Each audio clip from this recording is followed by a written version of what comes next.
इस देश में शायद ही कोई पार्टी होगी जहां आरएसएस का स्लीपर सेल काम नहीं करता है। आज उपराष्ट्रपति का चुनाव हुआ, सोचिए बैलेट पेपर से चुनाव हुआ, 15 वोट खराब हो गए, 27 क्रॉस वोटिंग हुई। इसका मतलब इंडिया गठबंधन के अंदर रावण को धोखा देने वाला विभीषण है, सिराजुद्दौला को धोखा देने वाला मिर्जाफर है, टीपू सुल्तान को धोखा देने वाला पुरनैया भी है। उपराष्ट्रपति चुनाव में 15 नेताओं ने क्रॉस वोटिंग की है। इंडिया गठबंधन में भी छोटी आरएसएस का निवास है।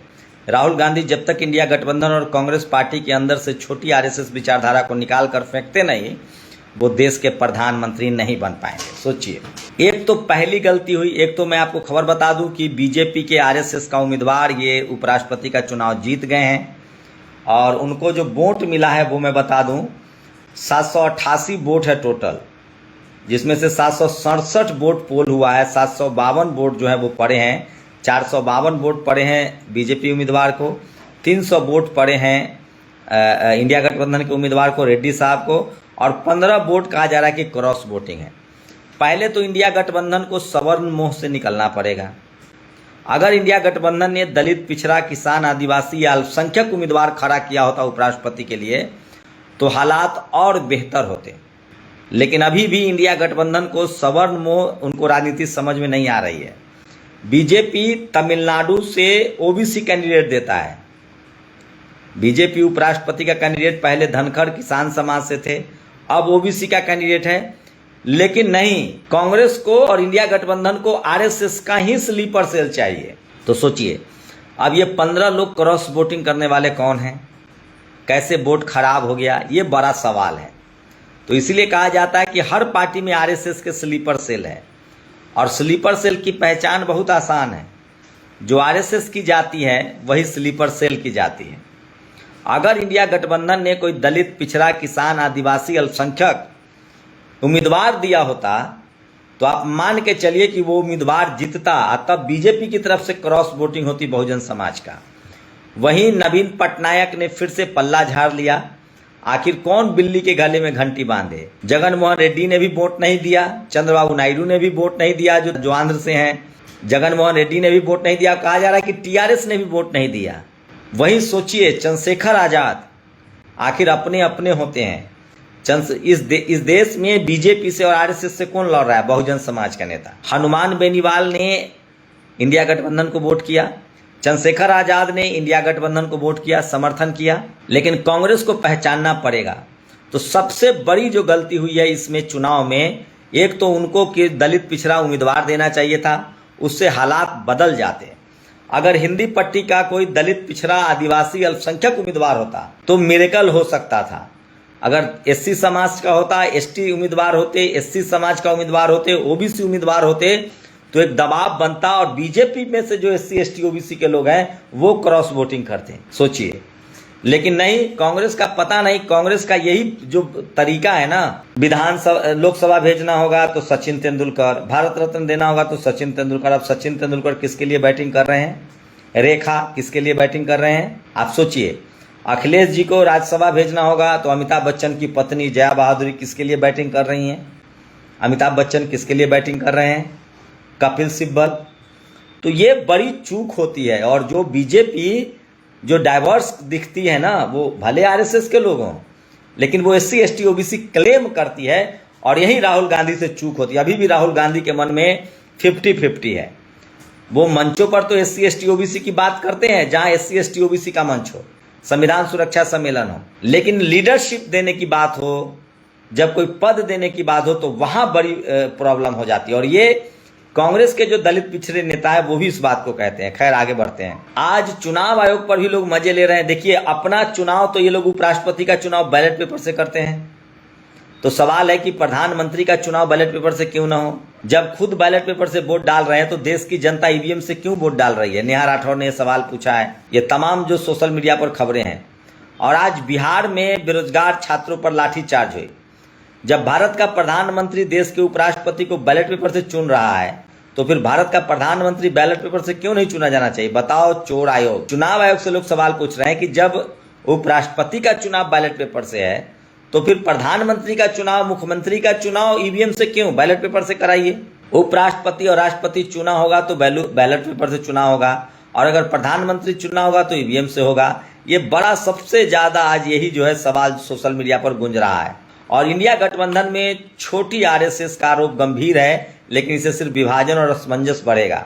राहुल गांधी को अपनी पार्टी के और गठबंधन के अंदर विचारधारा को स्पष्ट और सशक्त बनाना होगा। अगर वे राजनीति में सच्चाई और ईमानदारी की बात करते हैं तो उन्हें हर स्तर पर सुधार की दिशा में काम करना होगा, ताकि वे एक मजबूत और विश्वसनीय नेता के रूप में। तो सोचिए, वो बात दलित पिछड़े की कर रहे हैं, लेकिन अगर ये कैंडिडेट आदिवासी अल्पसंख्यक होता तो खेल बदल जाता। ये आप गांठ बांध लीजिए। राहुल गांधी जी ये बात समझनी पड़ेगी, नहीं तो वे सत्ता में नहीं आ पाएंगे। जब तक वो दलित पिछड़ों को आगे नहीं लाएंगे तब तक मामला बिगड़ता चला जाएगा। और आज पप्पू यादव, सोचिए, लगातार दरकिनार होने के बावजूद उनको आज अपने साथ राहुल गांधी की मीटिंग में देखा गया है। तो जिस तरह से सत्ता में आरएसएस का बैठा हुआ है, वैसे विपक्ष में क्यों नहीं है? इसका क्या कारण हो सकता है? तो तमाम लोग हैं और 452 वोट एनडीए को मिला है, 300 वोट इंडिया गठबंधन को, 15 वोट रद्द हो गया और एनडीए के राष्ट्रपति राधाकृष्णन बन गए हैं, मतलब स्लीपर सेल है। तो ये सबसे बड़ी खबर बता रहा हूं जो सोशल मीडिया पर वायरल है। और पटना में सोचिए, भारत की मनुवादी मीडिया को देखिए और जातिवादी मीडिया के, वो पटना नहीं पहुंच पा रहे हैं, पटना का प्रोटेस्ट नहीं दिखा पा रहे हैं। वो मणिपुर भी नहीं पहुंचते हैं, लेकिन वो नेपाल पहुंच जाते हैं। सोचिए, नेपाल में चैनल के दफ्तर को ही जला दिया लोगों ने। सबसे दिलचस्प यह है कि कौन 15 सांसद है जिनके वोट इनवैलिड हो गए। उन्होंने कौन से पेन का इस्तेमाल किया? पाला बदलना ही था बेचारे को, पेन को क्यों गुनहगार बताया?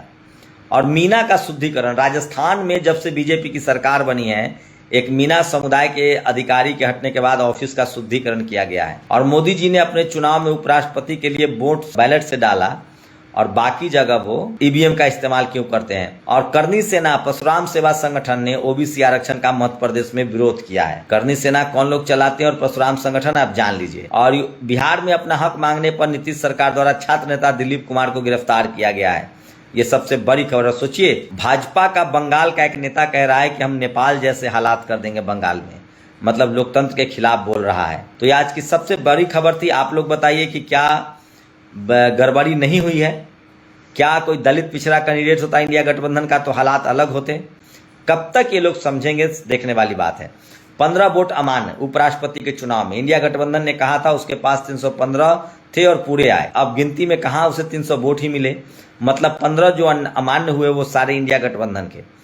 हमने कल हरियाणा राज्यसभा के 2016 के चुनाव का जिक्र इसलिए किया था, जहां कांग्रेस के 14 वोट अमान्य करके उसे उम्मीदवार आर.के. आनंद को हरवा दिया। कहा था दूसरे पेन का इस्तेमाल किया।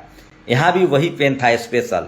चुनाव की विश्वसनीयता खत्म हो रही है और यही सबसे बड़ा खतरा है। चुनाव पर से विश्वास उठ जाएगा उपराष्ट्रपति चुनाव में, तो सोचिए क्या होगा। तो 15 वोट इनवैलिड हुए हैं, ये समझिए सबसे बड़ी खबर है। लेकिन अभी भी विपक्ष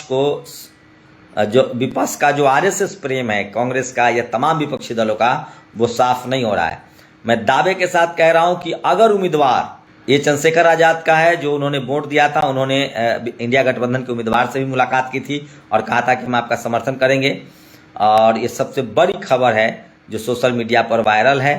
तो मैं बार बार कह रहा हूं कि अगर इंडिया गठबंधन ने किसी दलित पिछड़े को कैंडिडेट बनाया होता, अल्पसंख्यक आदिवासी को, तो जरूर वो चुनाव जीतते, जरूर उनके पक्ष में क्रॉस वोटिंग होती।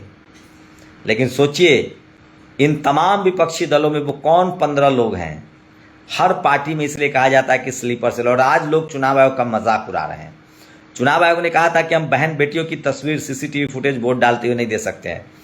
आज लोगों ने कंगना रनावत, जो बीजेपी की सांसद हैं और आम आदमी पार्टी कोटे से सांसद बनी और जो अब आम आदमी पार्टी के विरोध में है, दोनों का फोटो जारी हुआ और कहा कि क्या ये महिलाओं की प्राइवेसी लीक नहीं है। तो सोचिए चुनाव आयोग किस किस तरह का तर्क देता है, इसका आप अंदाजा लगाइए। और हर पार्टी में स्लीपर सेल बैठा हुआ है। आप लोग बताइए आरएसएस के स्लीपर सेल कौन है? तो सत्ता पक्ष हो या विपक्ष हो, आरएसएस के लोग हैं। पता नहीं ये विपक्षी दल कब समझेंगे।